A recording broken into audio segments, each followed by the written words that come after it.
Bismillahirrahmanirrahim. Waktu tinggal 4 atau 5 hari saja. Lalu setelah itu, siap atau tidak siap, suka atau tidak suka, sudah banyak beribadah atau lalai dari ibadah, Ramadan akan pergi dan mengucapkan selamat tinggal kepada diri kita. Ma'asyiral muslimat, 4 atau 5 hari saja dan semua akan berakhir dan suasana akan kembali normal sebagaimana sebelum Ramadan. Tidak ada lagi suasana indah di setiap malam di masjid-masjid kita. Tidak ada suasana bukber bersama teman-teman kantor atau di masjid atau di tempat umum atau di keluarga-keluarga besar. Tidak ada open house dalam rangka berbuka puasa lalu mengundang misalnya orang-orang yang tidak mampu dan orang yang kesulitan. Mungkin ada bukber puasa sunnah setelah Ramadan, tapi suasananya, atmosfernya, keberkahannya tidak bisa dicari di waktu-waktu yang lain. Dan ini semua akan berakhir hanya dalam hitungan hari saja. Ma'asyiral muslimin yang Allah muliakan. Maka apa yang harus kita lakukan? Apa yang harus kita lakukan? Ma'asyiral muslimin yang Allah muliakan. Ada 2 kemungkinan ketika kita berada di tanggal ke-25 seperti hari ini. Ada sebagian kita yang benar-benar bisa memaksimalkan dari tanggal 1 sampai tanggal 24 kemarin. Bahkan dari tanggal 1 sampai hari ini, ia berpuasa dengan maksimal. Ia sholat dengan maksimal. Ia jaga sholat 5 waktu dengan baik. Ia tidak pernah putus dalam tarawih. Bahkan ia tambah dengan qiyamul lail dan tahajud. Malam-malam ini dia habiskan dengan doa, Allahumma innaka afun tuhibbul afwa fa'fu anni.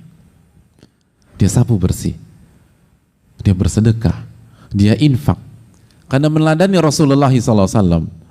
Dia mendengar hadis bahwa nabinya SAW, karena ajwadan nas. Nabi SAW adalah orang yang paling dermawan. Wa ajwada ma yakunu fi Ramadan. Dan kedermawan Nabi SAW mencapai puncaknya ketika di bulan Ramadan.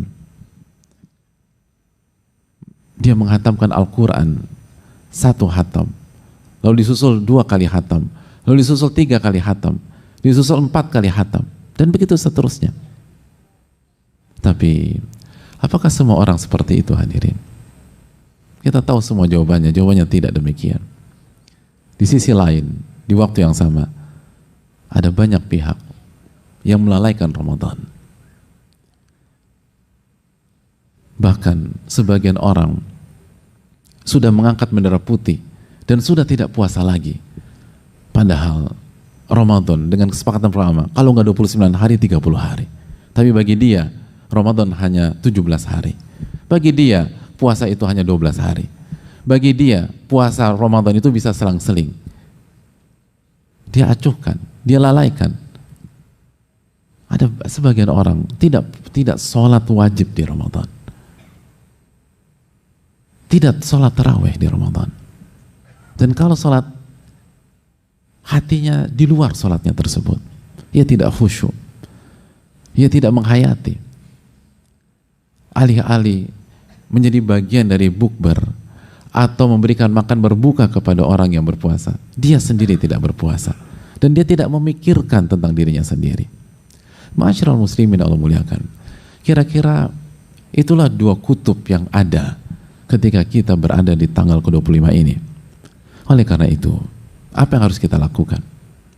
Hadirin Allah muliakan, apabila kita termasuk orang-orang di kelompok yang pertama, maka bersyukurlah kepada Allah. Bersyukurlah ketika Allah memberikan taufik kepada kita dari tanggal 1 sampai tanggal 25 ini. Bersyukurlah kepada Allah Subhanahu wa taala karena kita dipilih oleh Allah Subhanahu wa taala untuk bisa memaksimalkan Ramadan. Amal ini bukan tentang kekuatan, bukan tentang pengalaman pribadi, bukan tentang ilmu secara teori. Kita bisa beramal dari awal sampai hari ini itu karena taufik dan hidayah dari Allah Subhanahu wa taala. Maka pujilah Allah, bersyukurlah kepada Allah dan ucapkan alhamdulilladzi bi ni'mati tatimmu shalihat. Segala puji bagi Allah yang dengan hidayah dan taufiknya amal ibadah bisa dikerjakan dan bisa disempurnakan.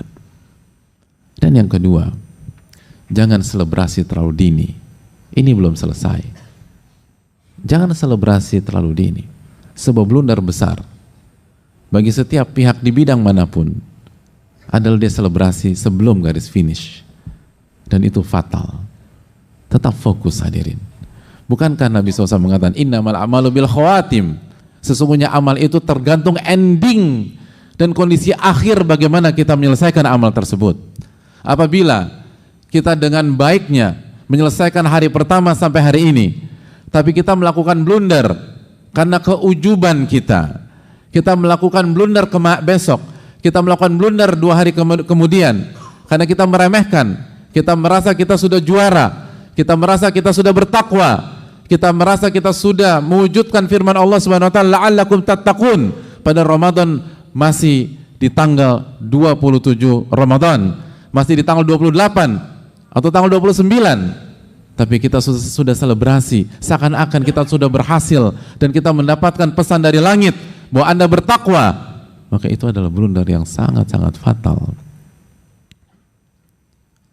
Dan bukan begitu orang yang bertakwa. Allah katakan orang bertakwa itu setelah beramal wa qulubuhum wajilah. Ada rasa khawatir. Jangan-jangan amal ibadah saya tidak diterima oleh Allah Subhanahu wa taala. Betul, ada rasa bahagia, ada rasa tenang. Tapi dia tidak bereforia dan tenggelam dan merasa sudah juara pada saat belum waktunya juara. Maka tetap fokus, tetap bersyukur, dan tetap sapu bersih.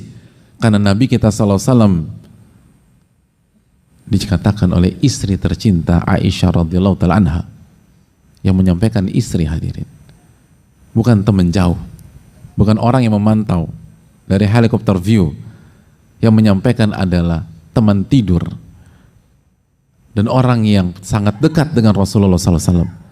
Karena yajtahidu fil ashril awakhir ma la yajtahidu fi ghairihi. Nabi SAW bersungguh-sungguh dalam beribadah di 10 malam terakhir sampai selesai, bukan sampai malam ke-25 atau malam ke-26 atau malam ke-27 atau malam ke-28 atau malam ke-29 jika misalnya ada malam ke-30, tapi sampai selesai. Beliau bersungguh-sungguh dengan kesungguhan yang tidak terlihat di waktu-waktu yang lain. Itulah Rasulullah SAW. Beliau tidak tenggelam dalam euforia. Beliau fokus menyelesaikan bulan ini dengan maksimal. Innamal a'malu bil khawatim. Amal itu tergantung ending. Hadirin Allah muliakan. Bukankah Nabi SAW pernah menceritakan, walaupun dalam spektrum yang jauh lebih besar, dalam kehidupan yang bukan hanya Ramadan, tapi kehidupan secara utuh, kata Nabi SAW, waladhi nafsi biyadih, demi Allah yang jiwaku berada dalam genggamannya, inna ahadakum la ya'mal bi'amali ahlil jannah, ada di antara kalian yang hidupnya senantiasa mengerjakan amalan-amalan ahli surga. Ia sholat, ia puasa, ia berzikir, ia membaca Quran, amalan-amalan ahli surga secara zahir terlihat pada dirinya. Hatta ma yakunu bainahu bainaha illa dhira', sampai jarak antara dia dengan surga tinggal 1 hasta. Artinya sampai mendekati ajalnya, sampai mendekati kematiannya. Lalu fayasbiqu 'alal kitab, takdir Allah menentukan lain. Faya'mal bi'amali ahlin nar, menjelang wafatnya, di detik-detik terakhir menjelang kematiannya, dia melakukan perbuatan amalan ahli neraka. Dia tergelincir, dia melakukan blunder. Kapan? Bukan di awal kehidupan dia, bukan di pertengahan, tapi menjelang penutupan. Faidakhulaha, dan dia dimasukkan ke dalam api neraka tersebut. Na'udzubillah, na'udzubillah, thumma na'udzubillah. Maka hadirin sekalian, jangan selebrasi sebelum semuanya berakhir. Selesaikan sampai garis finish, dan sampai kita menutup dengan husnul khatimah di Ramadan 1445 Hijriah ini.